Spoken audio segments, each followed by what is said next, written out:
வணக்கம் மக்களே, நம்ம என்ன பார்க்க போகிறோம்னு பார்த்தீங்கன்னா ஒரு ஸ்வீட் ரெசிபி தான் பார்க்க போகிறோம். அது என்ன ஸ்வீட்னா ரவாவும் பாலும் ஊற்றி தான் பார்க்க போகிறோம்.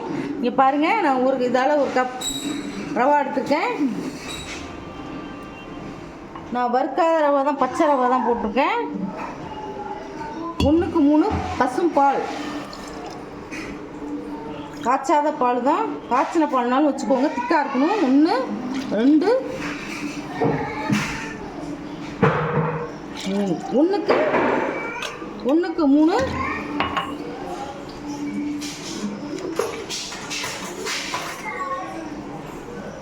1 கப் ரவா, 3 கப் பால். அப்படியே ஊறட்டும். ஒரு 10 நிமிஷம் வச்சு பார்க்கலாம்.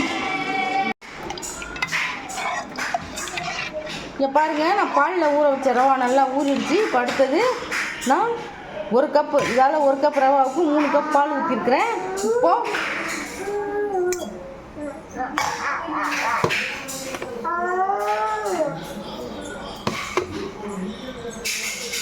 3 கப் ரவாவுக்கு இதால் 2 கப் சர்க்கரை, இதால் 2 கப் சர்க்கரை போட்டு வச்சுக்கலாம். அடுத்து என்ன செய்யணும்னு பார்க்க, சர்க்கரை போட்டிருக்கேன். அதில் கொஞ்சோண்டு தண்ணி ஊற்றிக்குவோம். தண்ணி ஊற்றி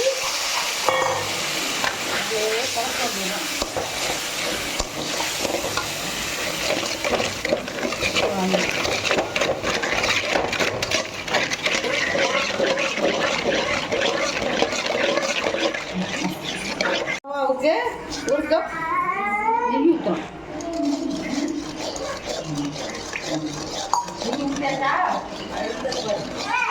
தட்டி போடுறேன். இப்போ பொரிச்சு வச்சிருக்கிற முந்திரியும் போட்டுறேன். இப்போ பாருங்க,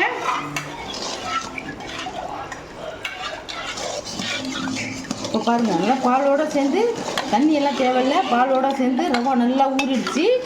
இப்போ இந்த ரவாவை இதில் ஊற்றுறோம். ஊறுற ரவாவை இதில் ஊற்றுறோம்.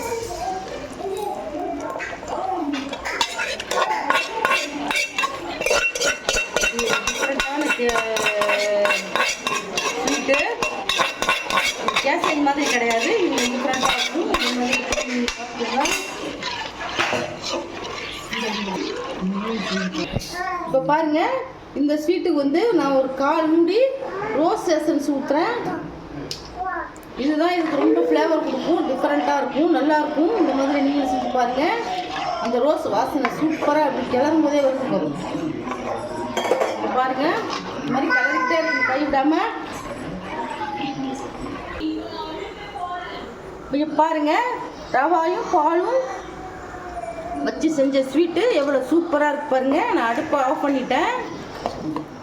இப்போ பாருங்க, இந்த மாதிரி தான் இருக்கணும். இதெல்லாம் சூப்பராக இருக்கும். அந்த ரோஸ் எசன்ஸ் வாசனை, நெய், பால், தண்ணியே கிடையாது, வெறும் நெய்யும் பாலும் தான். ரவாவும் வறுக்க வேண்டாம். ரொம்ப சிம்பிளான ரெசிபி தான். இந்த ரெசிபி உங்களுக்கு பிடிச்சிருந்ததுன்னா எங்கள் சேனலை கமெண்ட் பண்ணுங்கள், ஷேர் பண்ணுங்கள், லைக் பண்ணுங்கள், சப்ஸ்கிரைப் பண்ணுங்கள். அப்போ தான் நாங்கள் போடுற இந்த மாதிரி புது புது வீடியோலாம் உங்களுக்கு சேரும்.